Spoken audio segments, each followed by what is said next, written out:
皆さんこんにちは、ありさです。2025年の動画が今日で最後になるということで、今年も1年ありがとうございましたという動画を撮っております。2025年皆さんはどんな年だったでしょうか。私は2025年は改めて YouTube を再スタートした年でした。春頃かな、3月に始めて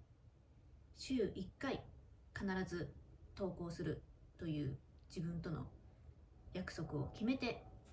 再スタートした2025年だったんですが、しっかり自分との約束を守れてよかったなと一つまたちょっと自分に小さな自信がついたなと思った2025年でした。はい、最初はアプリで動画編集したりしていて、でも途中から Adobe Premiere Pro 使ってみようと思い頑張って独学で習得をし、パソコンも MacBook Pro に変えて、よし頑張っていくぞということで動画にしっかり向き合えた1年だったなと思います。プレミアプロも全く使えなかったところから使えるようになったというのは、自分の中で一つ小さな自信につながったなと思ってます。動画以外のことで言うと、全体的に今年1年は大きなことはあまりせず、小さな決断を繰り返して、それを小さくこうクリアしていくという、とっても穏やかというか静かな年だったなと思います。小さな決断だったんですが、私の中ではこう先につながるような細かな決断だったので、少しこう迷うこともあったんですが、それをクリアしていくことで未来に描いている自分の道につながっていけたらいいなとそれに向かって頑張っていこうと思う2025年でした。植物でいうとこう土作りの年だったなと思います。作りから始まって、来年再来年には根っこが出て芽が出てっていう感じで、こう話すとかなり長期的なプロジェクトみたいな感じになっちゃうんですが、もともと駆け足でこう走っていくタイプではないので、小さく、細かくこれからも積み上げて、丁寧にこう発信、皆さんにお届けしていけたらなと思っています。私の中で実は一つテーマにしていたことは、穏やかという言葉が一つテーマにありました。どの発信にも穏やかだったり安心だったり、あまり刺激的なものは入れずに、そういった空気感を大切にして YouTube や Instagram もお届けしてきたつもりでした。それが少しでもこう伝わっていればいいなと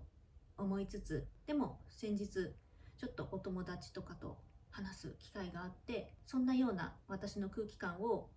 受け取ってくれてる方が数人いらっしゃって、あ、自分を信じて進んできてよかったなと思う瞬間がいくつかありました。やっぱり続けていく中で数字とかそういったものは少し気になる指標にはなると思っていて、なかなか自分が思い描く結果ではなかったりだとか、続けていく中でと悩むこともたくさんあったんですが、その久しぶりに会ったお友達や初めてこうランチやカフェに行くお友達からも空気感だったり言葉をこう受け取ってくれていた方が何人かいらっしゃったので、あ、見てくれている人はいたんだなとコツコツ続けてきてよかったなと、ほっこり嬉しい時間がいくつかありました。こう見てくれている人がいたんだなっていうのは、実は6年前にもちょっと思ったことがあった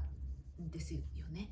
はい、6年前っていうのは初めて自分のブランドを立ち上げた時で、アパレルブランドをやっていたんですが、その時にこうお声掛けいただいた時に、あ、見てくれてる人っているんだなと思って、こう自分の一つの夢を叶えた時だったので、その時にこう思った言葉、思いだったんですが、その6年前の気持ちがまた最近ちょっと見てくれてる人がいるんだっていうのをなんか久しぶりだなこの感覚っていうのがあったので、嬉しいなっていう気持ちもありつつ、そう思うということはまた自分が新たな挑戦というか、チャレンジというか、